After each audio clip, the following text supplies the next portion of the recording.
Assalamualaikum warahmatullahi wabarakatuh. Waalaikumsalam warahmatullahi wabarakatuh. Alhamdulillahillazi hadana li hadza wa ma kunna linahtadiya laula an hadallah. Asyhadu an la ilaha illallah wa asyhadu anna Muhammadan abduhu wa rasuluh la nabiyya ba'da amma ba'du. Pertama dan utama sekali marilah kita memanjatkan puji beserta syukur kehadirat Allah Subhanahu wa taala yang mana sampai siang yang cerah ini kita masih diberikan kesehatan dan kesempatan sehingga kita bisa berkumpul di ruangan ini dalam rangka mengikuti diseminasi budaya positif yang nantinya akan disampaikan oleh Ibu Eni Muharni SPD. Salam beriring salam marilah kita sama-sama kirimkan kepada junjungan kita Nabi besar Muhammad SAW, karena perjuangan beliaulah kita bisa hidup di dunia pendidikan, di dunia nyata yang bebas merdeka dalam kehidupan kita sehingga kita bisa memiliki pendidikan yang tinggi. Yang kami hormati Ibu Eni Muharni selaku pembicara diseminasi pada siang ini. Yang kami hormati Bapak dan Ibu yang sudah bersedia meluangkan waktu untuk menghadiri diseminasi Ibu Eni Muharni. Baiklah, untuk kita selanjutnya, sebelum kita memulai kegiatan kita hari ini, mari kita sama-sama berserah diri kepada Allah dengan membacakan basmalah. Bismillahirrahmanirrahim. Baiklah, selanjutnya mari kita dengarkan diseminasi tentang budaya positif yang akan disampaikan oleh Ibu Eni Muharni SPD. Kepada Ibu Eni, dipersilakan.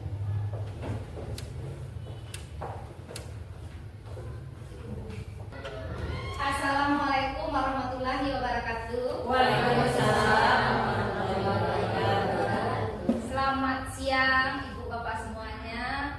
Terima kasih saya ucapkan atas kehadirannya dalam kegiatan diseminasi tentang budaya positif. Puji dan syukur tak lupa pula kita ucapkan kepada Allah yang telah memberikan rahmat serta karunia-Nya kepada kita sehingga kita dapat berkumpul di sekolah yang kita cintai ini. Dan salam beriring salam tak lupa pula kita ucapkan kepada Nabi Muhammad SAW yang telah membawa kita dari zaman yang tidak berilmu pengetahuan kepada zaman yang berilmu pengetahuan pada saat sekarang ini. Baiklah, terima kasih pada MC yang telah memberikan saya waktu untuk menyampaikan hasil dari pengibasan, pemahaman dan pengalaman penerapan budaya positif yang telah kami lakukan, yaitu dalam program CGP Angkatan 11. Perkenalkan, saya Eni Muharni SPD, adalah CGP Angkatan 11 Kota Bukit Tinggi. Nah, pada siang yang cerah ini kita akan memulai kegiatan ini. Siang ini Nah, sebelumnya saya ucapkan selamat datang para guru hebat. Marilah kita belajar bersama, berkolaborasi, saling mendukung demi mewujudkan disiplin positif di sekolah yang kita cintai.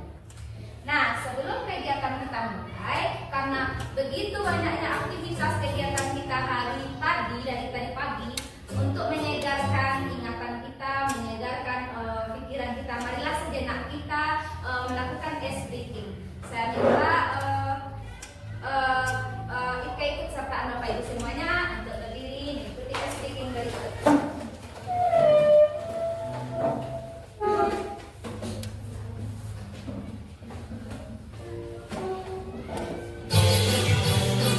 Kita goyangkan.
dengan pengimbasan diseminasi tentang budaya positif modul ke-1.4.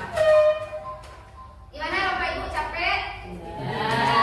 Kalau capek atau terasa penat, boleh diminum air minumnya, jus. Terima kasih Bu Eni. Baiklah teman-teman semuanya, pada kesempatan kali ini modul yang kami bahas tentang budaya positif, yang mana di dalam modul budaya positif itu ada beberapa pembahasan yang telah kami laksanakan pada modul 1.1. Yang pertama kami membahas di sini yaitu tentang perubahan paradigma belajar. Kemudian kami belajar tentang disiplin positif dan nilai-nilai kebajikan.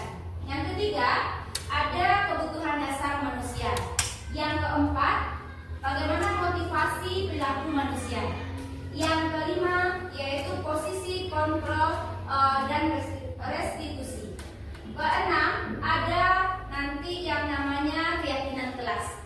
Nah, yang ketujuh ada segitiga restitusi. Bagaimana Bapak Ibu? Penasaran tidak apa yang akan dibahas? Iya. Nah, kita lihat satu persatu ya Bapak Ibu. Nah, di yang pertama yaitu terkait dengan pembelajaran paradigma baru. Artinya apa? Pembelajaran dengan paradigma baru ini dirancang berdasarkan prinsip pembelajaran yang tujuannya untuk mewujudkan pembelajaran yang sesuai dengan kebutuhan murid, sehingga perkembangannya untuk mewujudkan profil pelajar Pancasila. Hal ini sangat cocok sekali dengan kurikulum Merdeka saat sekarang. Bagaimana di kurikulum Merdeka diharapkan murid-murid kita bisa memiliki jiwa atau berkarakter profil pelajar Pancasila. Yang mana profil pelajar Pancasila ini terdiri dari 6 elemen. Nah, mungkin Bapak Ibu semuanya sudah tahu apa saja elemen dari profil pelajar Pancasila. Nah, kita saling sharing di sini ya, bukan saya mengajari Bapak Ibu semuanya, tapi kita saling berbagi. Mudah-mudahan dengan kita saling berkolaborasi, apa yang kita cita-citakan bisa tercapai untuk kemajuan sekolah kita. Mungkin Bapak Ibu masih ingat profil pelajar Pancasila kita pertama, elemennya tentang apa ya Bapak Ibu? Beriman dan Ya, bagus sekali, beriman dan bertakwa dan berakhlak. Yang kedua,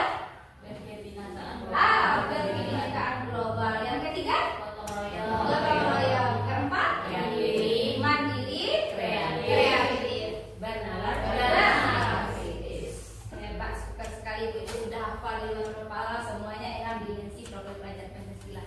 Biar lebih hangat lagi, kita kasih lah Ibu-ibu ini tepuk santiang dulu.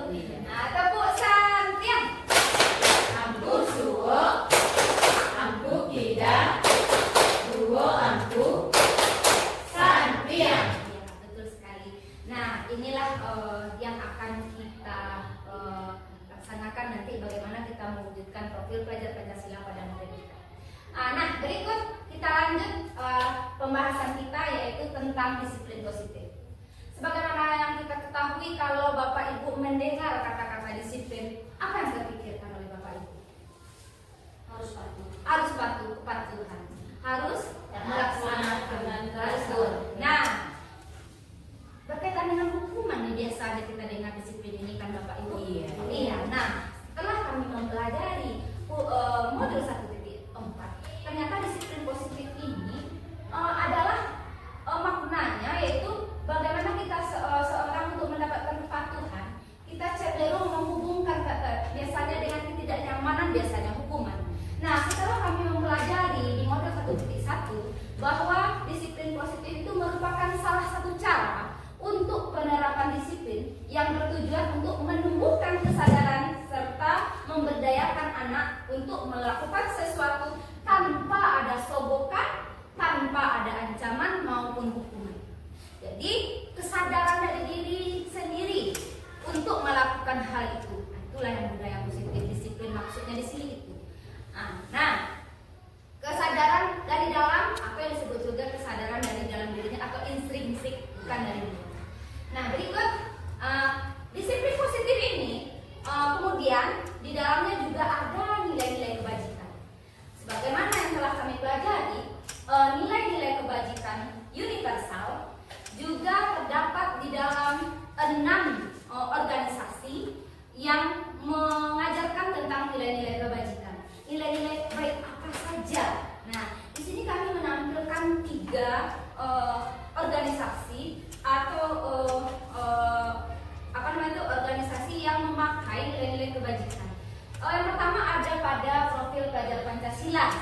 seperti yang telah kita sebutkan tadi. Ada 6 nilai kewajibannya di profil pelajar Pancasila. Kemudian pada IBO namanya Primary Year Program. Jadi yang dituntutnya nilai-nilai kebajikan apa, yaitu sikap murid yang seperti apa. Inilah dia ada 6 ada beberapa nih yang kami buatkan di sini. Nilai kebajikannya ada nilai toleransi, rasa hormat, integritas, kerjasama, komitmen, dan percaya diri. Kemudian kami contohkan satu lagi di mungkin yang kurang jelas ya Bapak Ibu, desain esensial. Menyatakan ada pula 7 nilai-nilai kebajikan yang diterapkannya pada organisasinya, yaitu yang pertama ada empati, ada suara hati, kontrol diri, rasa hormat, kebaikan, toleransi, dan keadilan. Itu nilai-nilai kontrol. Ada beberapa lagi organisasi yang menggunakan nilai-nilai kebajikan. Nah, untuk materi selanjutnya yaitu tentang adanya kebutuhan dasar manusia. Kita sebagai manusia ternyata memiliki 5 kebutuhan dasar. Apa saja kebutuhan dasar manusia? Nah, di sini kami sudah menjabarkan ada 5 kebutuhan dasar kita sebagai manusia. Yang pertama, adanya bertahan hidup. Maksudnya di sini adalah bagaimana kita sebagai manusia untuk mampu bertahan hidup. Tentu kalau kita untuk bertahan hidup, biasanya apa yang kita inginkan biasanya Bapak Ibu supaya kita bisa bertahan hidupnya? Kita perlu apa? Nah, kalau di sini bertahan hidup maksudnya adalah bagaimana kita sebagai manusia bisa bertahan. Artinya apa? Berarti kita membutuhkan makanan untuk bisa bertahan. Kita membutuhkan lingkungan. Kita membutuhkan juga yang namanya kesehatan rumah untuk bisa bertahan hidup. Itu yang maksudnya kebutuhan dasar manusia tadi. Nah, sedangkan yang kedua adanya kebutuhan kasih sayang dan rasa diterima. Maksudnya di sini adalah bagaimana kita sebagai manusia yaitu membutuhkan psikologis, yaitu kebutuhan untuk disayang oleh orang lain, untuk diterima di suatu kelompok. Itu yang kebutuhan kedua. Dan kebutuhan yang ketiga adalah penguasaan. Penguasaan di sini maksudnya yaitu kebutuhan yang meliputi keinginan untuk dianggap, dihargai, untuk berharga, untuk diakui oleh orang lain. Itu dia yang penguasaan. Nah, kebutuhan dasar manusia keempat adalah kebebasan. Kita sebagai manusia ada rasa ingin bebas, memiliki kebebasan. Nah, yang berikutnya adalah kebutuhan dasar kesenangan atau fun. Jadi kita sebagai manusia memiliki ingin mendapatkan suatu kesenangan, happy, bergembira. Nah, itulah 5 kebutuhan dasar.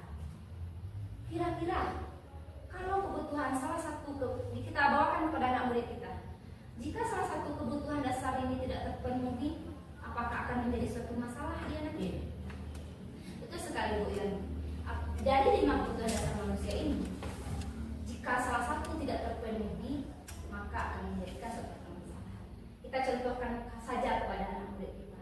Apabila dia tidak mempunyai kebutuhan dasar kasih sayang dan rasa diterima, dia akan mencari-cari perhatian kepada kita. Mungkin dia kurang kasih sayang, akan mencari-cari perhatian berikutnya. Itu yang dimaksud dengan 5 kebutuhan dasar manusia. Nah, kita lanjut berikutnya yang poin keempat, yaitu tentang motivasi perilaku manusia.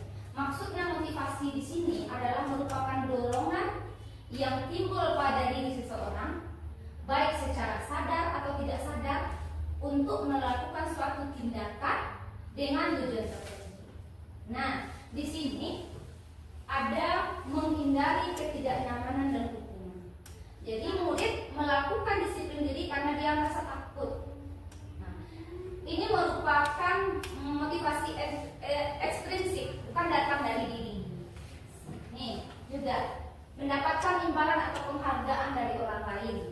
Berarti dia melakukan itu karena dia penghargaan dari dulu. Berarti merupakan motivasi ekstrinsik juga. Sedangkan motivasi intrinsik yang datang dari dirinya sendiri yaitu menghargai nilai-nilai kebajikan diri sendiri, yaitu melakukan disiplin diri karena sadar akan nilai-nilai kebajikan diri. Nah, itu yang motivasi dari dalam diri atau intrinsik. Lanjut. Yaitu, kita akan melihat di sini ada konsep disiplin dengan identitas gagah. Ada biasanya mungkin termasuk saya sendiri sebelumnya sering memberikan hukuman kepada anak didik kita. Nah, ternyata hukuman yang kita berikan kepada anak didik itu merupakan suatu hal yang menyakitkan bagi kita. Kemudian merasa tidak nyaman murid kita, kemudian merasa takut, kemudian menyembunyikan kesalahannya, kemudian murid kita karena kita marahi, kita beri hukuman, dia akan merasa rendah di mata guru. Sedangkan penghargaan juga sering kita lakukan, mungkin ada juga kita melakukan. Ternyata penghargaan ini masih belum tepat juga, karena penghargaan ini kadang tidak efektif, kadang juga merusak hubungan. Maksudnya di sini, misalnya saya memberikan penghargaan kepada Bu Dewi, nanti Bu Lira tentu merasa, oh iya Bu Emi yang lagi penghargaan tuh ya Bu Dewi itu hebat sangat yang jadi rusak hubungan antara Bu Dewi dengan Bu Lira. Jadi terkadang belum tepat juga si penghargaan. Kemudian mematikan kreativitas anak serta menghukum dengan sistem ranking, merampas menghargai diri. Ini juga terkait dengan kurikulum Merdeka sekarang, kan kita nggak ada lagi ranking ya Bapak Ibu. Nah, jadi ini yang diterapkan sekarang, tidak ada perankingan bagi anak kita. Tujuannya itu biar dia terasa dimanusiakan oleh manusia. Nah, kita lanjut. Sedangkan yang kita bahas tadi tentang konsep disiplin dengan identitas sukses tadi, nah ini ada dua dia yang kami ambil di sini, adanya konsekuensi dan adanya restitusi. Ini nanti yang perlahan-lahan kita coba.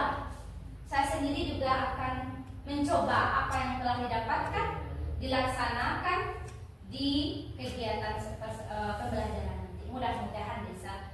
Saya yakin betul tidak semudah membalikkan telapak tangan kegiatan yang akan kita lakukan ini. Cukup membutuhkan waktu juga untuk penyesuaian tersebut yang tidak sesuai dengan ini. Nah, apa itu konsekuensi? Kalau konsekuensi ini lebih kepada penguatannya jangka pendek. Kemudian perlunya monitoring berkelanjutan dan adanya stimulus respon, serta murid menghormati peraturan, kemudian kehilangan waktu untuk merenungi kesalahan, itu konsekuensi. Sedangkan restitusi apa yang diharapkannya di sini, yaitu murid dengan kita melakukan nanti restitusi, murid akan bertanggung jawab untuk perilakunya. Fokus pada pemecahan masalah jangka panjang. Berikutnya, murid akan menghormati dirinya dan orang lain. Kemudian teori kontrol, dirinya memegang kontrol. Kemudian murid bersemangat memperbaiki kesalahannya.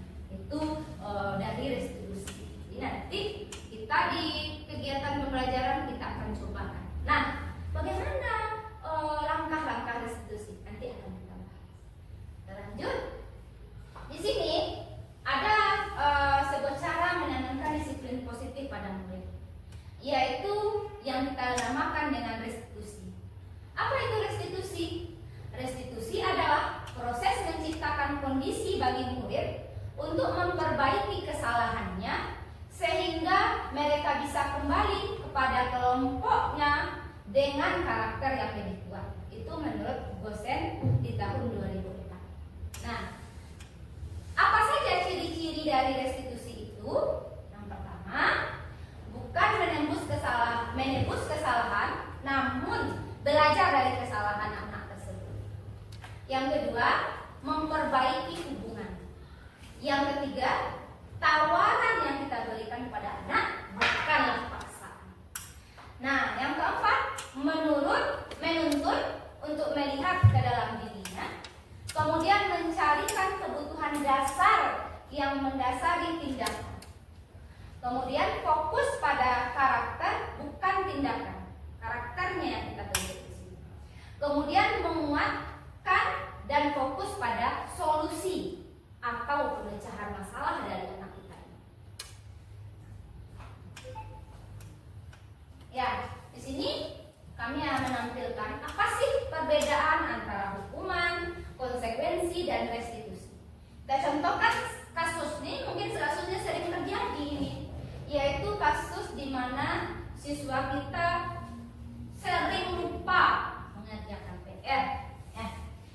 Nah, kalau kita beri hukuman, guru menghukum siswa tersebut, misalnya hormat bendera selama 10 menit, atau guru marah dan murid menjadi takut, itu hukuman yang bisa kita lakukan.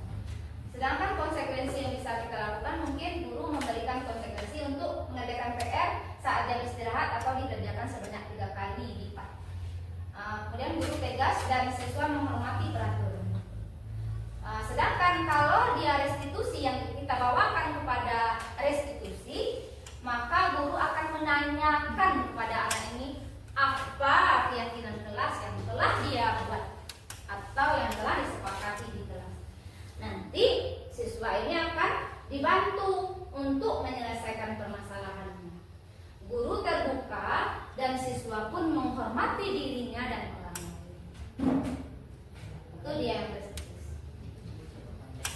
Nah, kita lihat yang kelima, yaitu mengenai posisi kontrol restitusi. Jadi kita sebagai guru ini ternyata ada yang kami pelajari tentang posisi kontrol. Jadi kita ini posisi mana? Coba kita merenung nanti di mana kita posisi kita. Nah, apa itu posisi kontrol yang restitusinya? Yang pertama, penghukum. Kita sebagai penghukum. Kemudian pembuat rasa bersalah. Kemudian sebagai teman, pemantau, dan manajer. Nah, apa itu dia penghukum? Misal ada kasus siswa tidak memakai atribut lengkap saat upacara bendera. Kalau kita posisi kita sebagai penghukum, berarti anak itu kita suruh patuhi aturan sekolah lalu berdiri depan barisan, bagian kita pisahkan dengan teman. Itu dia kita hukum. Sedangkan pembuat rasa bersalah, mungkin berapa kali kata-katanya gitu, berapa kali bapak harus memberitahu kamu, bapak kecewa sama kamu. Jadi kata-kata yang keluar itu membuat anak ini merasa bersalah terhadap apa yang telah dilakukan. Itu yang posisi yang kedua. Sedangkan posisi yang ketiga yaitu sebagai teman. Bagaimana cara kita menjadikan anak itu teman? Seperti contohnya kata-katanya itu, ayolah yang terbaik buat bapak, bangga kali ini, dan tidak apa-apa, kamu salah. Itu kata-katanya sebagai teman. Sedangkan posisi kontrol kita sebagai pemantau, yaitu kita akan mengatakan seperti ini, kamu sudah melanggar, apa peraturan dan konsekuensi yang akan kamu dapatkan. Itu sebagai pemantau kata-katanya. Nah, satu lagi posisi kontrol yang terakhir yaitu manajer. Kalau kita sebagai manajer, yang kita sampaikan kepada anak ini, apakah kamu sudah tahu kesalahanmu? Kira-kira bagaimana kamu memperbaiki kesalahan ini? Jadi pada posisi manajer ini, kita tanyakan kepada anak ini apakah dia tahu dengan kesalahannya. Kemudian kita minta anak untuk mencarikan solusi terhadap permasalahannya. Nah, yang keenam materi kita yaitu tentang keyakinan. Tadi di awal, kita mengenal tadi yang namanya nilai-nilai kebajikan, nilai-nilai kebaikan. Nah, nilai-nilai kebajikan inilah sebagai fondasi untuk kita pembuatan keyakinan kelas. Nah, di awal pembelajaran ini kami sudah mencobakan membuat keyakinan kelas di kelas 3 khususnya. Nah, apa itu keyakinan kelas? Yaitu mengapa keyakinan kelas, mengapa tidak peraturan kelas. Nah, kalau dia keyakinan kelas yang kita buat, itu adalah peraturan yang datang dari diri anak. Kita minta anak menuliskannya, berarti motivasi intrinsik dari dalam. Sedangkan kalau peraturan, lebih kita yang membuat aturannya. tentu akan berbeda hasilnya nanti. Kalau dia dari dalam diri anak akan dilaksanakan, yang mudah-mudahan bisa terlaksana. Kalau kita yang membuat aturan bukan dari anak, maka yang dimaksud dengan kenapa kok harus keyakinan kelas, kenapa tidak aturan, itu beda. Mudah-mudahan nanti setelah kegiatan diseminasi ini Bapak Ibu guru juga bisa menerapkan nanti di kelas.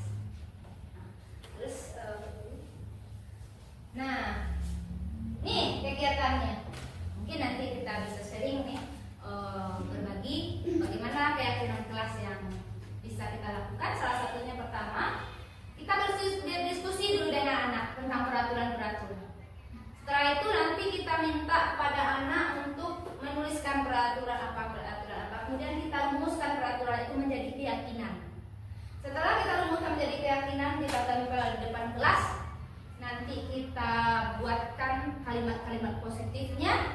Kemudian kita tuliskan nilai-nilai kebajikan apa yang cocok pada keyakinan kelas. Nanti keyakinan kelas ini kita buat, kita printkan dan kita tanda tangani untuk seluruh anak dan termasuk guru.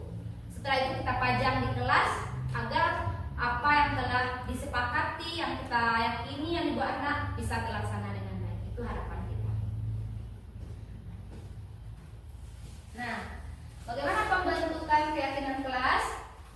Keyakinannya lebih abstrak dari peraturan, berupa pernyataan universal, dibuat dalam bentuk positif. Jadi kata-kata positif, saya contohkan satu. Misalnya peraturan yang sering dibuat, tidak boleh membuang sampah sembarangan. Ada kata tidak itu berarti mengarah ke negatif dia kata-katanya. Kita perbaiki kata-katanya peraturan keyakinan kelas. Kira-kira apa yang bagus itu Bu? Kalau kita hilangkan buanglah sampah pada tempatnya. Betul sekali ya Bu Usni ya. Buanglah sampah pada tempatnya. Jadi kalimat itu positif, tidak ada kalimat yang negatif. Itu salah satu maksudnya dari keyakinan kelas itu. Kemudian sedikit saja agar mudah diingat oleh anak sesuai dengan kondisi kelas atau sekolah agar mudah diterapkan. Kemudian keyakinan kelas yang kita buat, semua warga sekolah atau kelas dilibatkan dalam membuat keyakinan kelas ini. Nah, ini materi kita yang terakhir, yaitu tentang segitiga restitusi. Ya, segitiga restitusi adalah salah satu cara untuk kita kan sering di sekolah banyak permasalahan anak-anak. Kadang kita lebih sering menghukum atau memberikan sanksi. Nah, setelah saya mempelajari modul 1.4, rupanya ada solusinya. Apa solusinya? Yaitu dengan menggunakan kegiatan segitiga restitusi. Segitiga restitusi ini adalah menggali kepada anak. Dia ada terdiri dari 3 langkah. 3 langkah yang pertama, bagaimana kita menstabilkan identitas terlebih dahulu. Kita menstabilkan identitas. Apa yang dilakukan anak itu adalah hal wajar karena manusia tak luput dari kesalahan. Jadi itu untuk menstabilkan identitas. Kemudian kita validasi tindakan yang salah. Bagaimana caranya? Contoh kata-katanya, kita tanyakan apakah yang dilakukan anak itu tadi betul atau salah. Jadi kita validasi. Salah Bu, itu seperti itu kira-kira memvalidasi tindakan yang salah. Kemudian langkah yang ketiga yaitu menanyakan keyakinan. Kita kaitkan dengan keyakinan yang telah kita buat. Mana? Masih ingat enggak keyakinan telah dibuat? Apa tadi yang telah dilanggarnya? Nah ini Bu, atau melanggar ini. Nah nanti kita minta juga anak untuk mencarikan solusi dari permasalahannya. Jadi tidak kita sebagai guru lagi yang mencarikan solusi. Jadi itulah langkah-langkah segitiga restitusi. Nah Bapak Ibu, mungkin saya minta waktu sebentar. Saya sudah mencobakan penerapan segitiga restitusi di kelas saya. Mungkin kita boleh lihat sebentar kegiatannya.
terlambat lagi datang ke sekolah.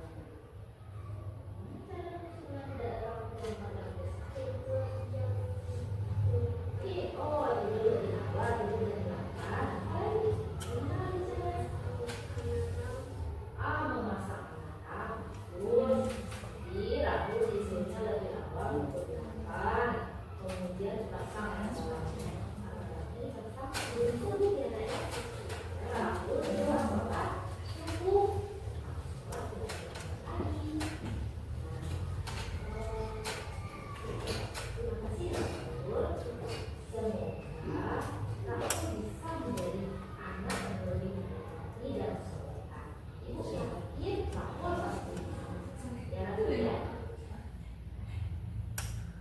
Itu salah satu contoh dari 3 restitusi yang kita terapkan, yaitu bagaimana kita sebagai guru mencarikan mengajak anak untuk mengingatkan kembali keyakinan kelas yang telah dibuatnya.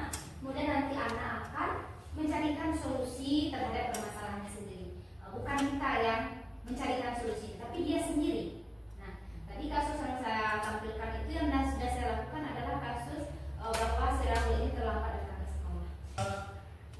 Sudah terlaksana dengan baik kemarin itu. Mudah-mudahan saya sendiri juga berharap tidak hanya sekali itu, mudah-mudahan ke depannya juga bisa menerapkan segitiga restitusi yang telah saya pelajari. Makanya pada hari ini saya imbaskan kepada teman-teman apa yang sudah saya dapat pada modul 1.4 supaya nantinya di sekolah kita ini sudah terbiasa budaya positif itu. Salah satunya yaitu segitiga restitusi ini sudah membudaya bagi kita di sekolah kita ini. Nah, salah satu contoh berikutnya yaitu contoh berikutnya yang telah dilakukan yaitu mengenai berikutnya Bu Dewi. Ini dalam penerapan program disiplin positif hendaknya guru memiliki standar kepribadian profesional dan sosial yang baik, di mana guru mampu berefleksi pada posisi kontrol saat ini. Jadi kita tadi kan mengenal posisi kontrol kan, jadi di posisi kontrol yang bagaimana perjalanan diri sebagai guru, yaitu sebagai among kita yang menuntun murid sebagai insan yang mandiri, merdeka dan bertanggung jawab. Jadi kita sebagai guru harus bisa menjadi penuntun bagi anak-anak kita supaya dia bisa mencapai keselamatan dan kebahagiaan yang setinggi-tingginya yang sesuai dengan filosofi Ki Hajar Dewantara yang sudah juga kami pelajari pada modul 1.1. Nah, inilah yang satu lagi contoh yang pernah saya lakukan yaitu budaya positif tentang keyakinan kelas. Di sini ini adalah dokumentasi tentang keyakinan kelas.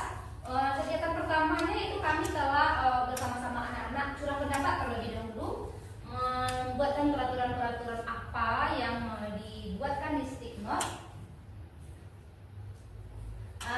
Setelah kami dengan anak-anak bercurah pendapat, setelah bercurah pendapat nanti anak-anak menuliskan di stigma peraturan apa ya yang datang dari dirinya, kemudian ditempelkan di papan tulis. Setelah itu disitulah tugas kita sebagai seorang guru nanti mengklasifikasikan dulu mana dari peraturan anak-anak kita ini yang ada sama atau yang senada peraturannya kita pisahkan.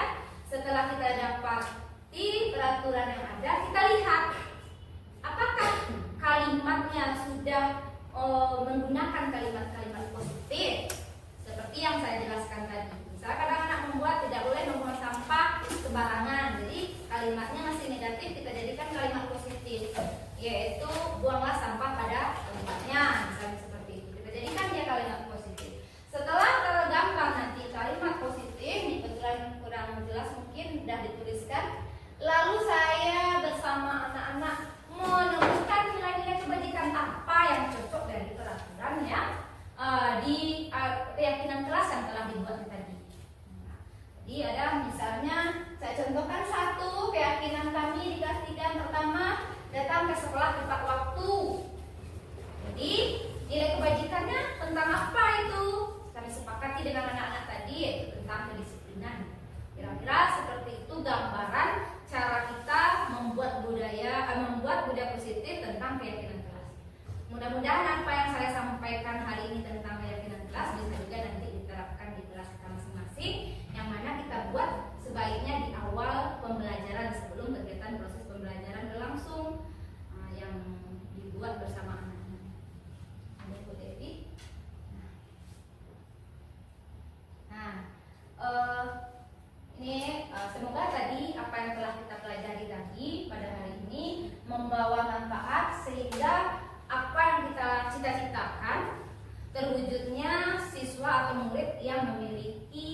yang sesuai dengan profil pelajar Pancasila. Itu yang telah kita pelajari tadi.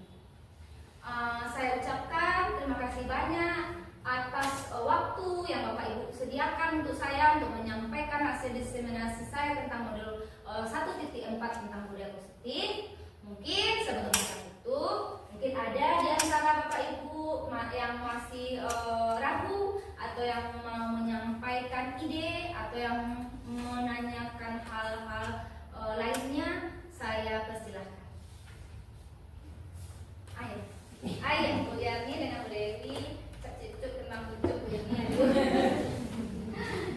Assalamualaikum warahmatullahi wabarakatuh. Waalaikumsalam.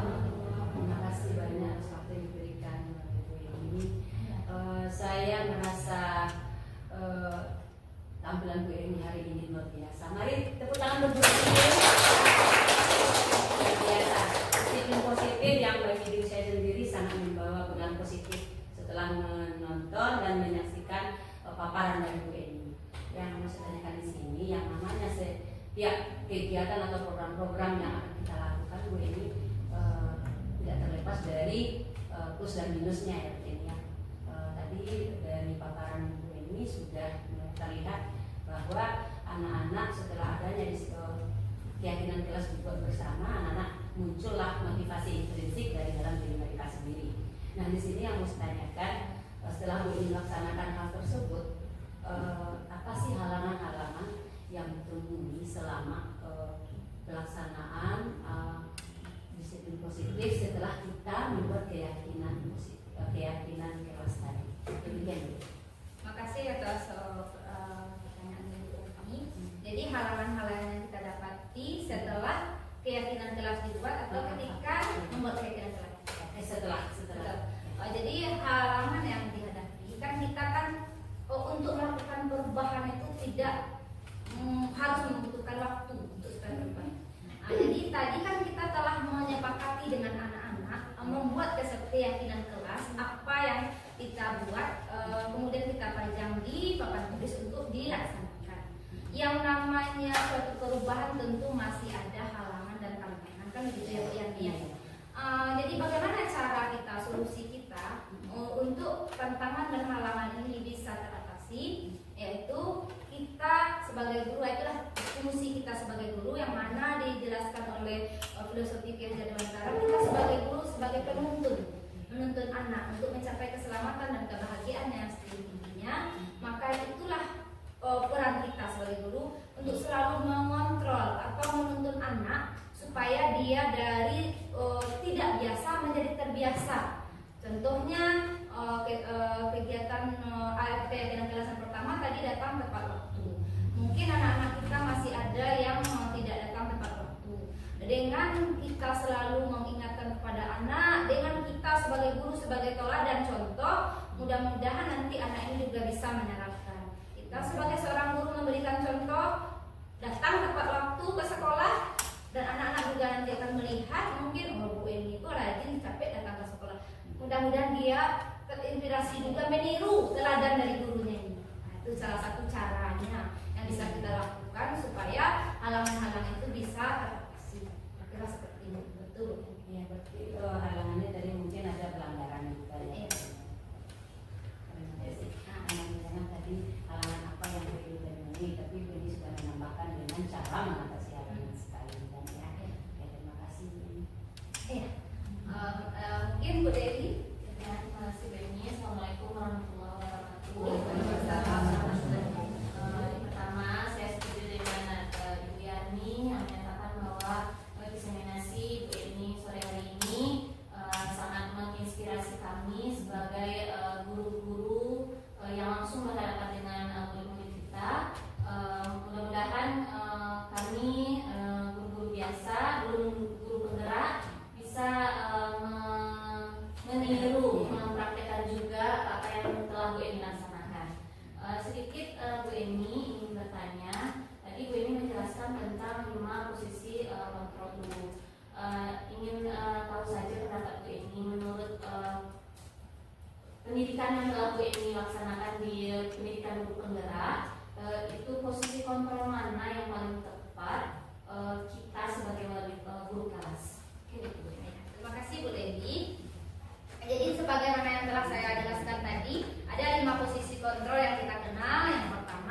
apa tadi? Penghukum. Yang kedua, merasa bersalah. Yang ketiga, teman. Yang keempat, pemantau. Dan yang terakhir, manajer. Nah, posisi mana yang sebaiknya ada pada diri kita? Yaitu yang posisi yang terakhir, yaitu posisi manajer. Bagaimana kita bisa menjadi manajer untuk anak-anak kita, bisa sebagai kontrol, bisa menjadikan anak-anak kita bisa melaksanakan apa yang telah kita buat itu, yang telah kita sepakati. Jadi posisi kontrol yang tepat untuk kita sebagai guru adalah posisi sebagai manajer. Yang terakhir itu Delia. Mungkin ada tambahan atau masukan dari teman-teman sekalian atau bagaimana? Udah tadi ada pertanyaan dari Bu Yani, Bu Dewi, kemudian mungkin demikianlah diseminasi tentang kegiatan budaya positif modul 1.1.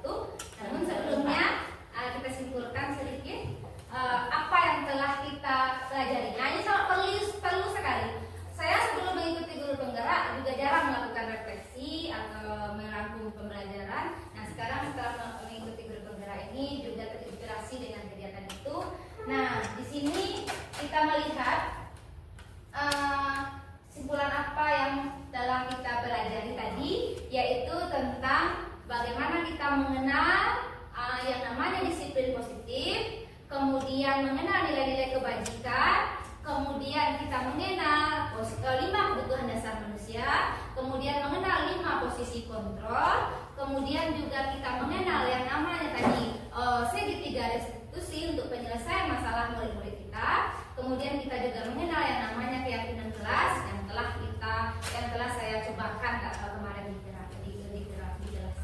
Nah, itu saja penyampaian dari saya. Saya ucapkan terima kasih banyak kepada teman-teman yang telah bersedia hadir pada kesempatan kali ini. Namun sebelum saya mengakhiri kegiatan ini, saya ingin kita bertepuk semangat dulu supaya kita pulang dengan semangat. Ya Bos nih. Dan ding dong. Dan ding ding ding.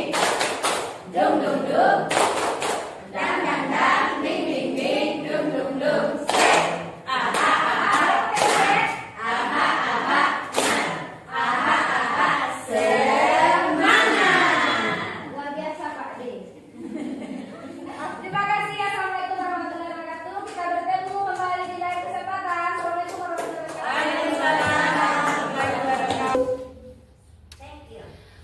Demikianlah tadi Bapak Ibu semua penyampaian pemaparan Pak Adul. Oh iya.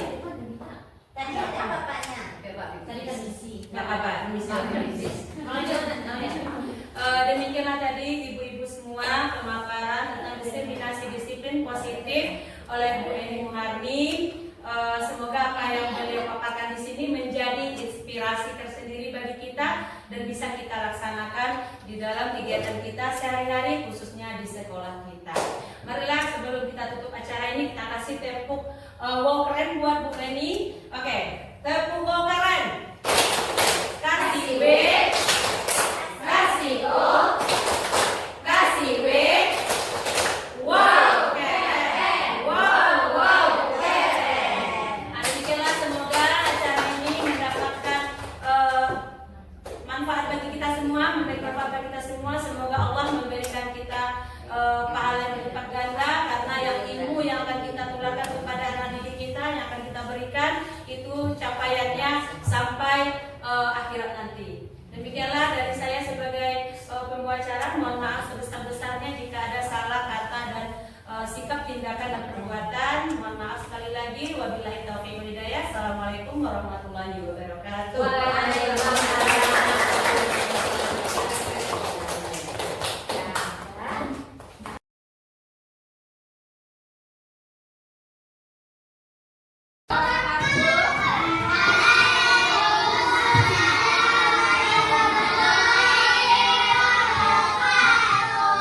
Selamat pagi anak ibu semuanya. Luar biasa tetap semangat.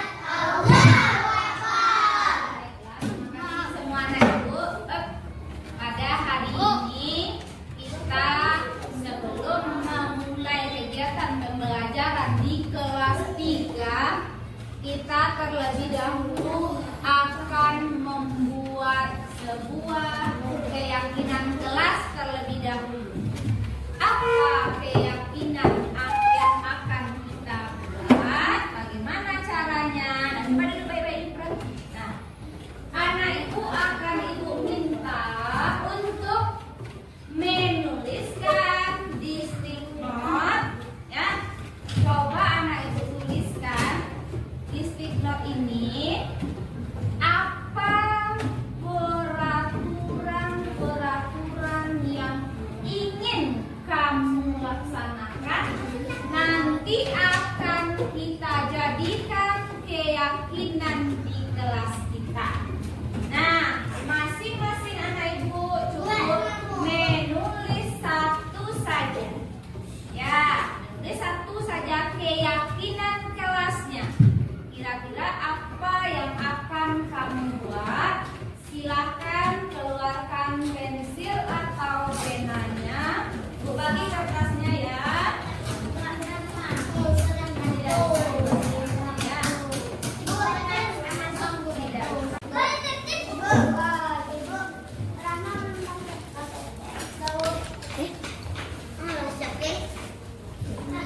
Ya, tuliskan satu. Boleh buat nama aku? Aku buat. Bu, boleh minta seribu.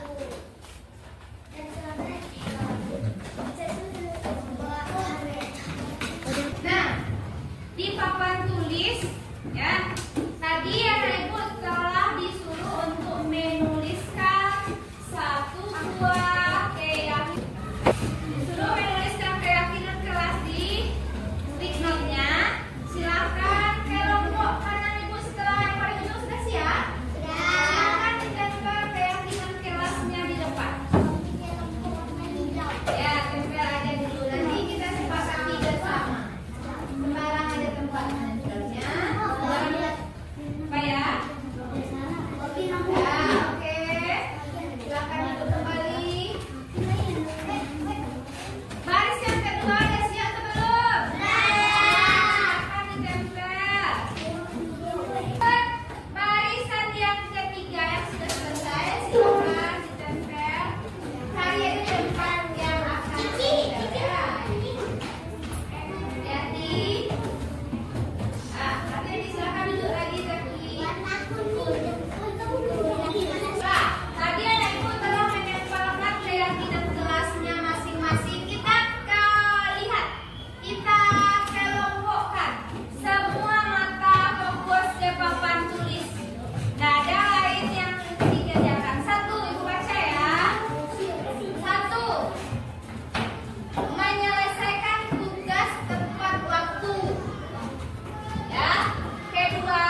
Jadi tolong kesepakatan yang telah dibuat dilaksanakan dan dipatuhi ya nak ya. Yang kelima yaitu yang keempat membuang sampah di tempatnya. Yang kelima menjaga kebersihan kelas. Yang keenam menghargai orang lain yang sedang berbicara. Kira-kira apakah masih ada yang perlu kita tambahkan? Ada apa? Apa yang Tidak berisik terus. berarti sama dengan yang nomor 3 tuh, belajar dengan tertib. Ya. Ya, sama dengan nomor 3 ya. Belajarnya saat belajarnya harus tertib. Jadi kita sepakati ini ya. Tolong 6 yang ada ini disepakati. Setuju anak ibu semuanya? Setuju. Nah, demikianlah hasil diskusi kita kali ini tentang keyakinan kelas di 3 ya Nak ya. Kita ibu ucapkan terima kasih. Assalamualaikum warahmatullahi wabarakatuh.